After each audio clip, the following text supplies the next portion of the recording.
Hello, bachcho. Let's read the question. The question is explain Newton's laws of motion and show that Newton's first law of motion defines force. So let's discuss Newton's laws of motion. Newton's के basically three laws of motion हैं. Three laws of motion. ठीक है. First law को हम पहले define करते हैं.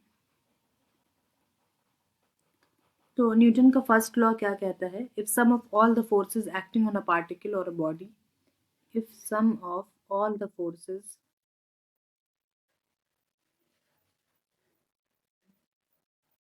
acting on a particle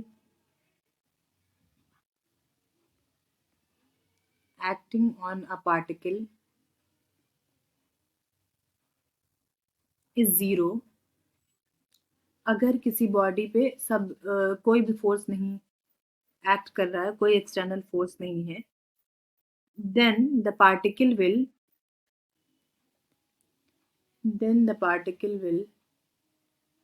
particle कहें या body, the particle will remains at rest will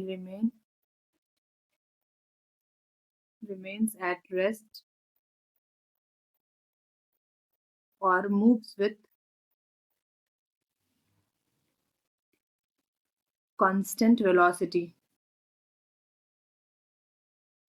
ये स्टेटमेंट है न्यूटन के फर्स्ट लॉ का. इसका मतलब ये है कि अगर कोई पार्टिकल पे कोई फोर्स, एक्सटर्नल फोर्स एक्ट नहीं कर रहा है, तो या ये अगर रेस्ट पे है तो रेस्ट ही पे रहेगा, और अगर ये कांस्टेंट वेलोसिटी से मूव कर रहा है तो उसकी वेलोसिटी कांस्टेंट होगी. मतलब ये मोशन जो है वो एक्सेलरेटेड मोशन नहीं होगा. ठीक है. तो हम ये कह सकते हैं कि if a is equal to, मतलब a is equal to zero if and only if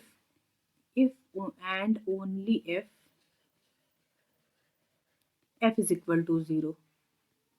ठीक है. यहाँ पे अगर फोर्स नहीं है तो मोशन एक्सेलरेटेड नहीं होगा, कोई एक्सेलरेशन नहीं होगा. तो ये जो फर्स्ट लॉ ऑफ मोशन है ये हमें फोर्स डिफाइन करता है. इससे पता चलता है कि फोर्स कोई चीज़ है जो मोशन का स्टेट चेंज कर सकता है. ठीक है. तो फर्स्ट लॉ ऑफ मोशन जो है ये फोर्स को यहाँ पे डिफाइन करता है. ठीक है.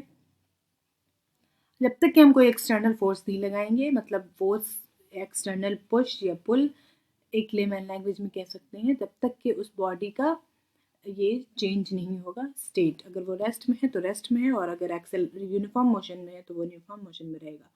तो यहाँ पे एक कॉन्सेप्ट आया वो फोर्स का. अब न्यूटन का सेकेंड लॉ क्या कहता है? Let's see. Second law of motion क्या कहता है? Newton second law of motion. The acceleration of a particle the acceleration of a particle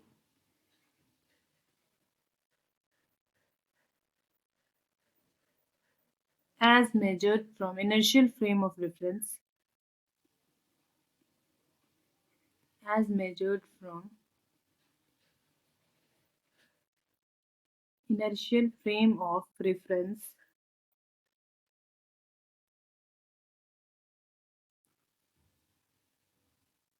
is given by the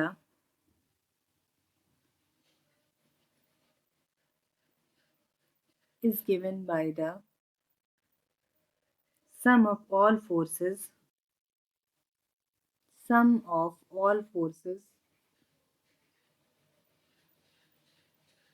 acting on a particle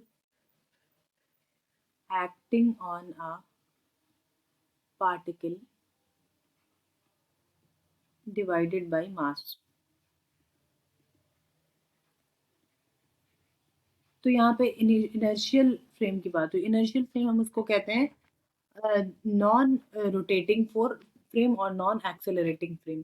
अगर हम inertial frame of reference ले रहे हैं तो acceleration of a particle जो होगा वो होगा sum of all the force acting on a particle divided by mass. ठीक है. क्या कह रहा है कि एक्सेलरेशन जो है ए इज इक्वल टू, अगर एफ है force acting on a particle, तो acceleration is given by a is equal to f by m. Newton second law of motion ऐसे भी डिफाइन करते हैं फिजिकल टू में। और जो एक और स्टेटमेंट है जो मोर एप्रोप्रिएट है, उसको हम कैसे डिफाइन करते हैं कि Newton second law of motion state that force is equal to the rate of change of momentum, rate of change of momentum।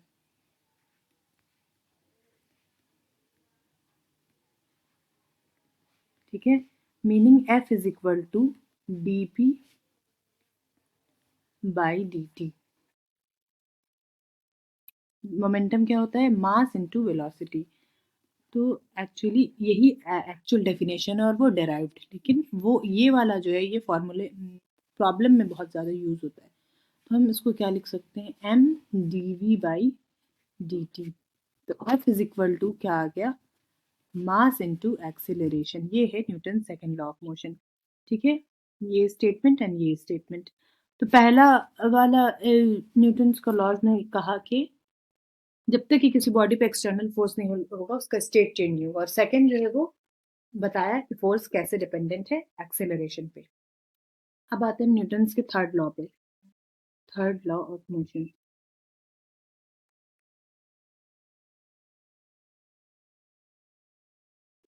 तो न्यूटन का थर्ड लॉ ऑफ मोशन ये कहता है कि if a body exerts a force F on another body,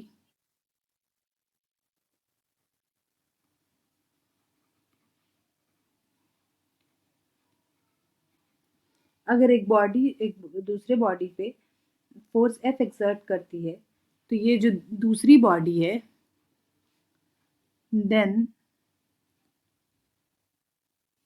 the other body also exert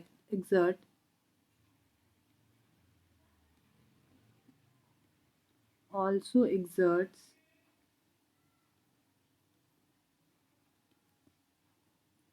a force of minus F. ठीक है, अगर एक बॉडी दूसरी बॉडी पे फोर्स एफ एक्सर्ट करती है तो दूसरी बॉडी भी उस पर equal and opposite force exert करेगी। ये क्या है? माइनस एफ, मतलब इसका डायरेक्शन अपोजिट है और मैग्नीट्यूड सेम है। Equal in magnitude, equal in magnitude and opposite in direction, and opposite in direction. ठीक है, ये है न्यूटन का third law. I hope you will understand. Thank you.